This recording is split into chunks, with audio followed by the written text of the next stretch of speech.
Please to subscribe to the channel while I eat this Deneguan.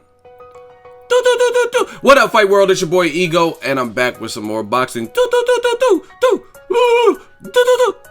Pacquiao, when he's shadow boxing, it kind of sounds like, you know, when you first go outside and it's real cold, and that cold air first hits you, like, woo, woo. Terence Crawford, Pacquiao. That's what the name of the game is. That's the fight that I personally want to see. Obviously, Crawford has his own fight, hometown fight, December 10th. The first pairing between top-ranked Bob Arum and Al Haymon in a while. And this is a fight that, why I say in a while, because there's probably a couple fights under the radar, low-level fights that they put together that they basically had to put together for like mandatory purposes, or so their champion didn't lose a belt. You know what I mean? They were kind of required. So it's good to see Crawford and Molina, who is a Al Haymon advised fighter, and they're putting that together. I really like that. Crawford, he was in attendance at Pacquiao Vargas. Team Crawford said something to the effect of, Pacquiao looks like he's lost a step. It's an interesting fight. Still a danger. See, when I talk about this, is the difference. It's funny. Some people, oh, Ego, you don't know shit about boxing, man. It's funny to say that to me because of how I came up. I came up through the YouTube rankings from, you know what I'm saying? So it just sounds crazy, like, oh, you don't know shit about boxing, but I developed a following from knowing about boxing. You know what I'm saying? But whatever. I don't know shit about boxing. I just created something out of nothing because I don't know shit. Anyway, Crawford versus Molina. It's a solid fight. More or less, I like the fact that Arum's working with Haymon. That's the biggest thing, right? And I told you guys, we weren't going to see Crawford back in 2016 because Canelo had the date, got injured, then Golovkin had the date, and his fight couldn't get finalized with Jacobs. So it's good to see top level guys, champions, active, fighting more than one time a year. You know what I mean? And that's what I like about Crawford. He seems like pretty disciplined, like he stays in shape, family oriented. You know what I mean? He goes fishing and just chilling. I thought Pacquiao looked really good yesterday. Well, actually, he looked really good in spots. There were points where I'm like, like, you know what I mean? Later in the fight, he looked like he slowed down a bit. Like the first round or two, I thought he was like the side-to-side movement. I was like, okay, Pacquiao, he's really going for it. And then he knocked Vargas down, but he didn't really follow up with it the same as he did back in his prime. Like prime Pacquiao, you weren't getting off the hook. You know what I mean? You're just going to get pummeled the rest of the fight, like David Diaz or Ricky Hatton. You know what I'm saying? If he was having you hurt, he was finishing you. And that's just what it was. You can attribute that change to his age or whatever you want, but he doesn't seem like the same finisher, and that's just kind of what it is. However, the Crawford fight is still a great fight because Crawford has not seen anybody like Pacquiao, and I'm a huge Crawford fan, but he hasn't fought anyone with the resume, the style, the awkwardness, the power. You know what I mean? Pacquiao's continually fought bigger guys. And the closest example to a Pacquiao, listen to what I'm saying.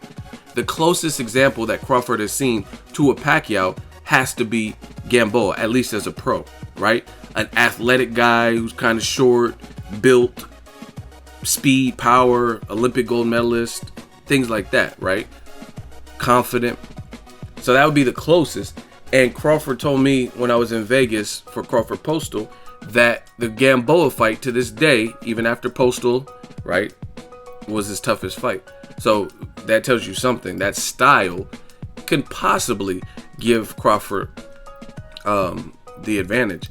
But I still want to see it because I personally would probably lean towards Crawford, but in no ways is it a gimme fight, like an easy fight. I mean, Pacquiao still has attributes, and you know what I mean, and him getting knocked out might have even helped him, because if the reckless Pacquiao fought Crawford where he just didn't care, throw caution to the wind, then I think he would probably get caught up. But now that he's being a little bit more cautious and reserved and picking his spots better, as evident in the Brandon Rios fight, the fight with Jesse Vargas, it's, you know what I mean, it could really go both ways. Look at the speed.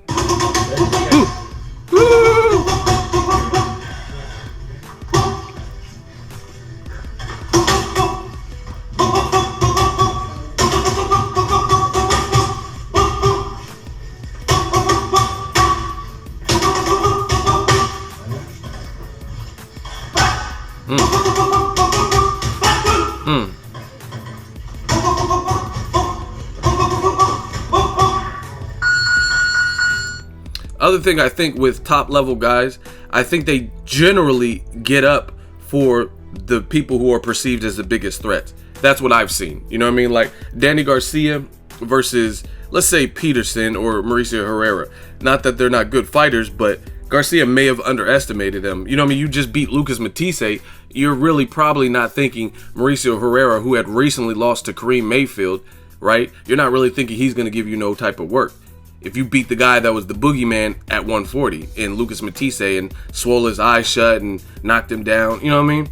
And boxing's crazy like that. But typically when the fighters know what they're up, like Ward and Kovalev, I can assure you, at least from the Ward side, I didn't get to check out Kovalev's media day, but he knows what he's up against and he knows what the critics are saying. He's focused and honed in. He's not treating this like a Paul Smith, and I'm not saying he didn't really try or train hard for Paul Smith or Alexander Brand, but he most fighters up their ante and up the game. Even look at like Miguel Cotto versus Canelo. Canelo was big that night, right?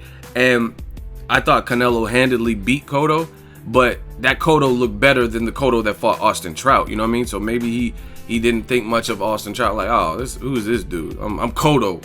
I am Miguel Cotto. I have fans in Yankee Stadium. Like, you know what I mean?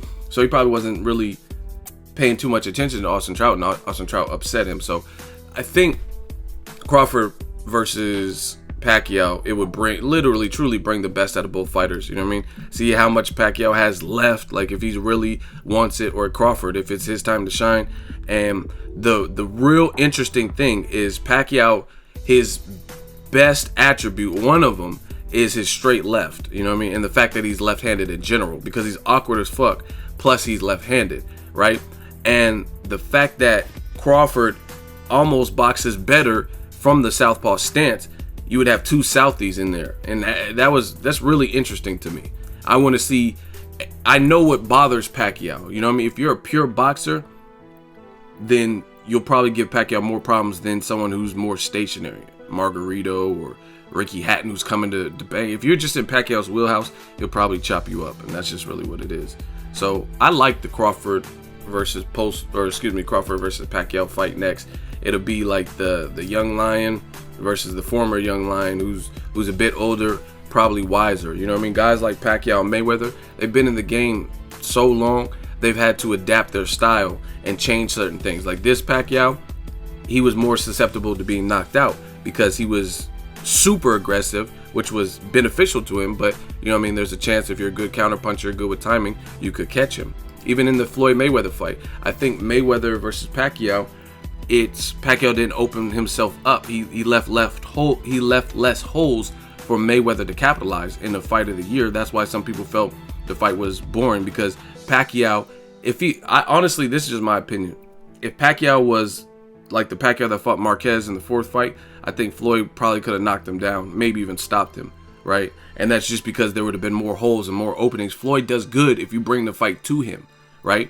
But against Pacquiao, who was actually boxing more, you know what I mean? Pacquiao, I'm not going to say he has a great defense because he was getting hit with a ton of rights by Jesse Vargas, but there's like subtle good defense. Like it's like subtle things that he does that makes it, it's like his offense is his defense, but he does subtle things in his offense, kind of like Golovkin. There's subtle offensive gestures and movements and things that they do that makes them a little bit harder to hit than like a Brandon Rios or Ruslan Provodnikov. Like Pacquiao, he's kind of swaying from side to side. He's harder to read than a Ruslan Provodnikov. Ruslan Provodnikov, watch the Matisse fight. Matisse was lighting him the fuck up in those first two rounds. Matisse, bop, bop, bop, Argentina. Like, you know what I'm saying? Matisse was dealing with Ruslan in those early two rounds. He just happens to be tough as hell, and he was able to withstand that.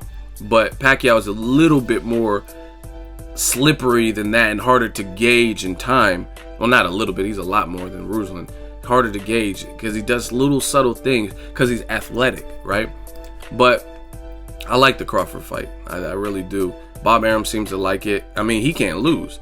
You put Pacquiao in there with Danny Garcia, Broner, Keith Thurman, Errol Spence.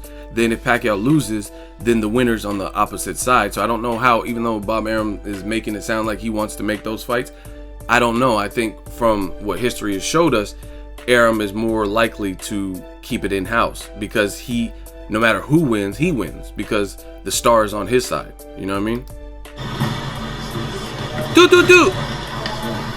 Two sit-ups. Are you okay? Do. Ha ha. Woo, woo. He's gonna bite me. He's going to bite me.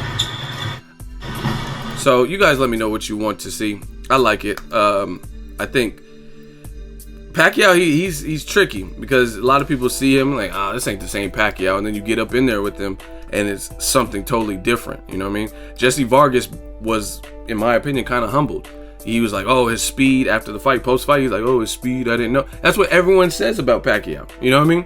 Like Brandon Rios thought, oh, this dude's tiny. What's he gonna do to me? You know what I'm saying? And then I thought in the Rios fight, Pacquiao knocked him down early. I think it was in the second round. He knocked him down and they ruled it a slip for whatever dumbass reason, but they ruled it a slip. So it really could be Crawford's hardest fight. I think it really would be. You know what I mean? But I still think Crawford, skill-wise, has some challenges for Pacquiao, where he could literally beat Pacquiao. He's very slippery. He's taller than Pacquiao. He has a good ring IQ and a boxing brain. You know what I mean? And he's all business. Like, I mean, look at him. He's just looking like, man, who's the next? Who next?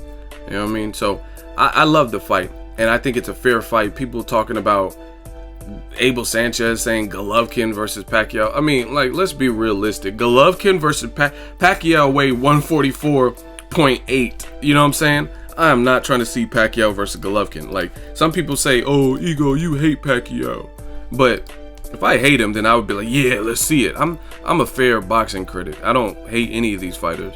But again, here's the weigh-in. Pacquiao weighed 144.8. Him versus Golovkin, how is that on earth is that fair? You know what I mean? He's already given up 4 inches to Vargas, who's at least in his division, but the Golovkin fight is ridiculous. Oh, someone sent me this too. They said they were watching Harry Potter and this painting looked just like Bob Arum.